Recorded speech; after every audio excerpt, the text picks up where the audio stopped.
The Inspector General.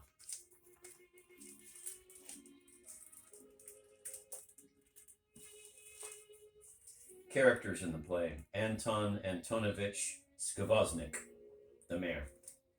Oh, excuse me, he has another name. Dmukhanovsky, that's the mayor. Anya Andreevna, his wife. Maria Antonovna, his daughter. Luka Lukich Klopov, superintendent of schools. His wife. Amos Fyodorovich Lyapkin, the judge. Excuse me. You know what? Fuck these names. Let's get to the action. The Inspector General. Characters and costumes. Directions for the actors. It is no use blaming the mirror if your mug is crooked. A proverb. The mayor, an elderly man who has spent his life in the civil service, very shrewd in his own way. Though he accepts bribes, he is very dignified in deportment, serious and even a little sententious. He speaks neither loudly nor softly, neither too little nor too much. Every word he utters is significant. His features are coarse and heavy, as is always the case with men who have worked themselves up from the lower ranks in government service. The transition from fear to joy, from servility to arrogance, is somewhat rapid in him, as is common in a man of coarse inclinations. He is usually wearing a uniform adorned with frogs and high boots with spurs. His hair is cut short and streaked with gray. Anna Andreevna, his wife, a provincial coquette, not yet middle-aged, whose life has been spent between novels and albums and the supervision of household affairs and maids. Very inquisitive and given to the display of vanity. Sometimes domineers her husband simply because he doesn't know how to answer her. But this domineering is confined to trifles and manifests itself in scolding and sneering. She wears 4 different dresses in the course of the play.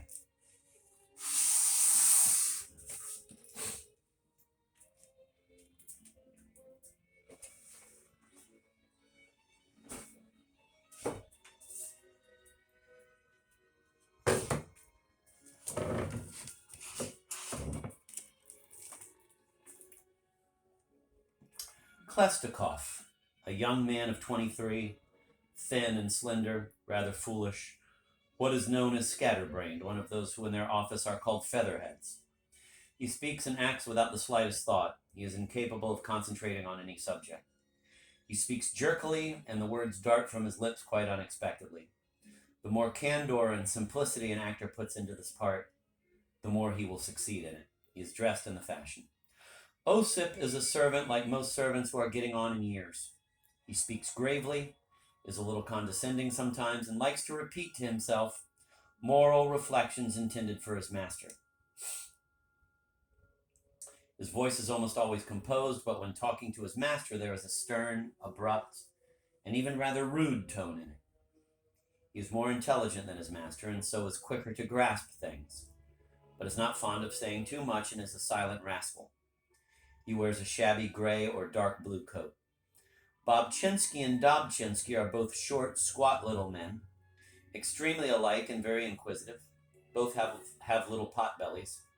Both speak very rapidly and eke out their words with emphatic gestures. Dobchinsky is a little taller and more serious than Bobchinsky, but Bobchinsky is livelier and more free and easy.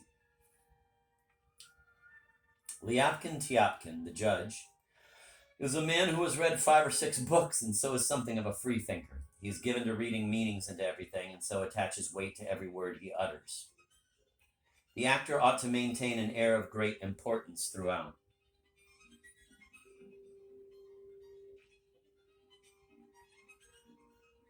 He speaks in a bass voice with a slow drawl, with a wheeze and a hiss like an old-fashioned clock, which hisses before it strikes.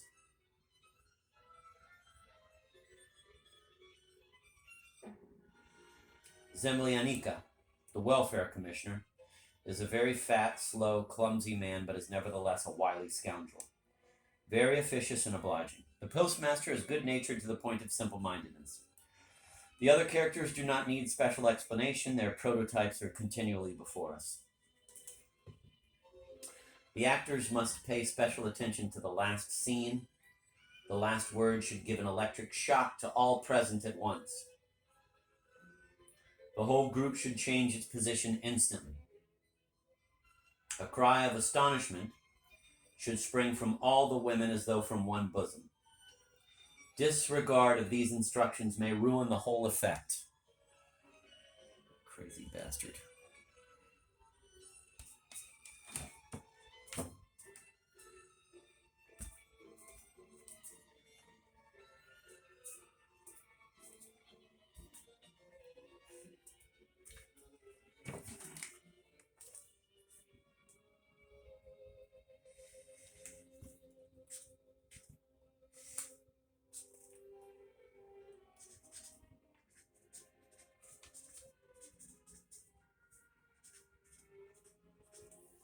Act 1.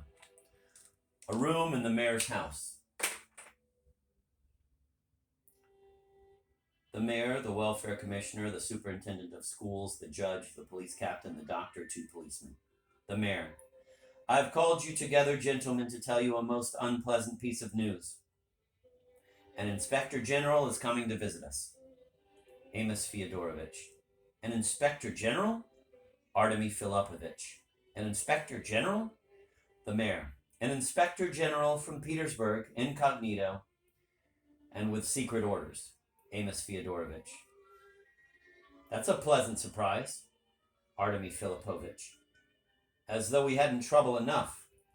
Luka Lukich. Good God, and with secret orders. The mayor. I had a sort of premonition of it.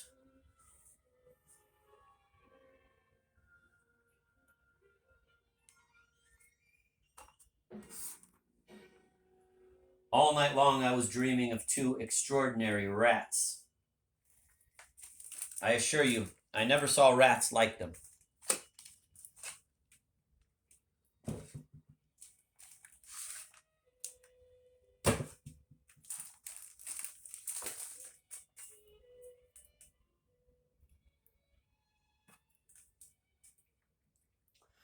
Black and unnaturally large, they came and sniffed about and went away. Here, I'll read you the letter I've received from Andrei Ivanovich Chemaikov, whom you know, Artemy Filipovich.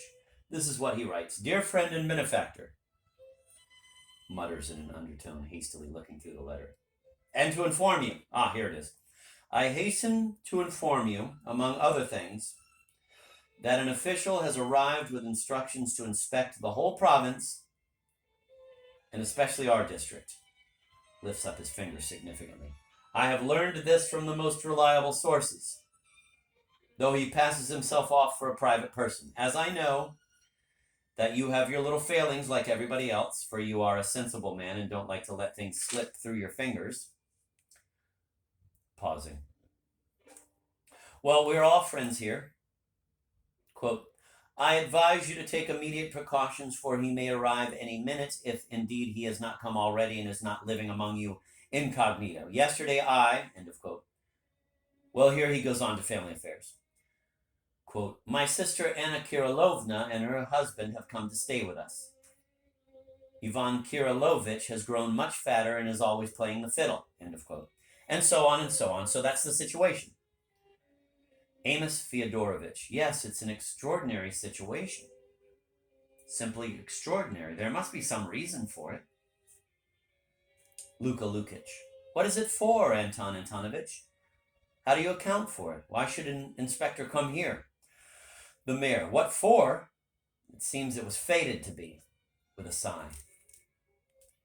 Till now, and thank God for it, they have pried into other towns. Now, our turn has come. Amos Fyodorovich. I imagine, Anton Antonovich, that there is a subtle and chiefly political reason. I'll tell you what it means. Russia, yes, is meaning to go to war, and the ministers, you see, have sent an official to find out whether there is any treason here. The mayor. Pooh! What next? And you a sensible man, too. Treason in a district town? Is it on the frontier? Why, you might gallop for 3 years and not reach any foreign country.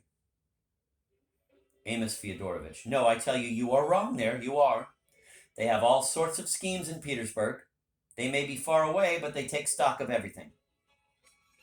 The mayor. They may or they may not. Anyway, I have warned you, gentlemen.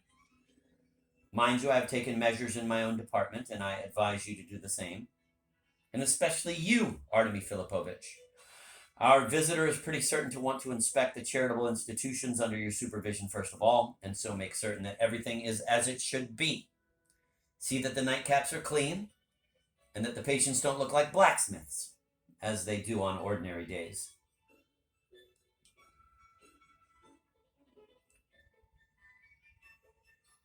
Artemy Filipovich.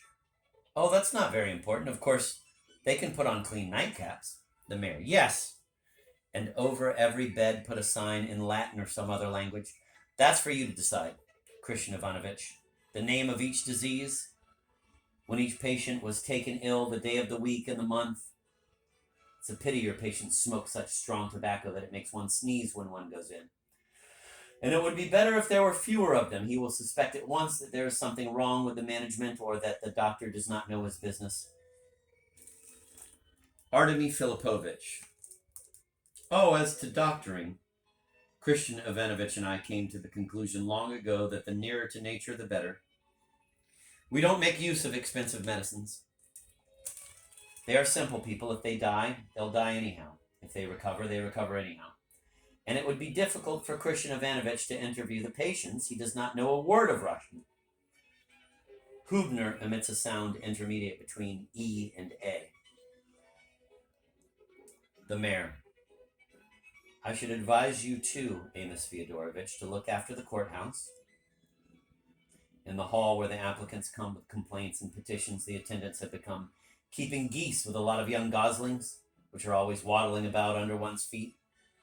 Of course, poultry keeping is a most laudable pursuit, and why shouldn't the porter keep them? Only it's not the thing, you know, in a public office. I meant to mention it to you before, but I always forgot it somehow. Amos Fyodorovich. I'll order them all to be taken to my kitchen today. Won't you come to dinner with me? The mayor. It's a pity, too, that you have all sorts of rubbish hanging up to dry in the court itself. And there's a hunting whip on the top of the case where deeds are kept. I know you are fond of sport, but it would be better to take it away for a time, and when the inspector has gone, you can hang it up again if you like. And as for your assessor, of course, he is a man who understands his business. But he smells as though he has just come out of a distillery. That's not quite proper either. I meant to speak about it long ago, but my attention was always diverted by something else. I don't know what. Something can be done for it if, as he says, it is his natural smell. He might be advised to try onion or garlic or something. Christian Ivanovich might give him some drug for it. Hubner gives vent to the same inarticulate sound. Amos Fyodorovich. No, there is nothing you can do for it. He says his nurse dropped him as a baby and he has smelled a little of vodka ever since.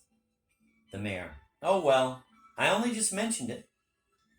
As for the way that business of the court is conducted and what Andrei Ivanovich in his letter calls failings, I can say nothing. And indeed, what is there to say? There is no man entirely free from sin. That is ordained by God himself. And it is no use the Voltaireans disputing it.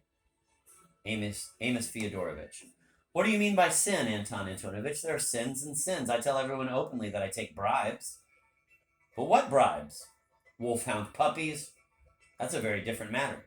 The mayor. Well, puppies or anything else, it's bribes just the same. Amos Fyodorovich. Oh no, Anton Antonovich. If a man takes a fur coat worth 500 rubles or a shawl for his wife, the mayor. Well, what of it if the only bribes you take are puppies? You don't believe in God. You never go to church. Well, I am at least firm in the faith, and I go to church every Sunday. But you, oh, I know you. When you begin talking about the creation of the world, it makes my hair stand on end. Amos Fyodorovich. But I came to my views by myself, by my own thinking. The mayor. Well, in some cases, too much thinking is worse than none at all.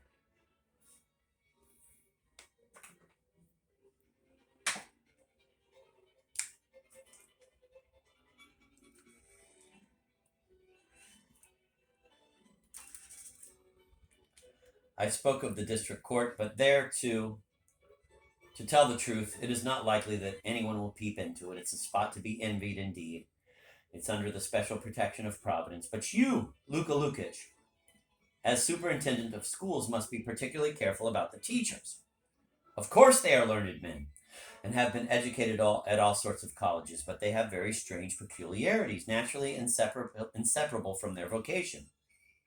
One of them, for instance, the one with a fat face, I can't recollect his name, never seems able to go up to his desk without making a grimace like this, and then begins smoothing his beard from under his cravat. Of course, if he makes a face like that at one of the boys, it does not matter. It may be necessary. I can't judge. But just think if he does it to a visitor. That might be a dreadful thing. The inspector or someone else might think it was meant for him. Goodness only knows what it might lead to.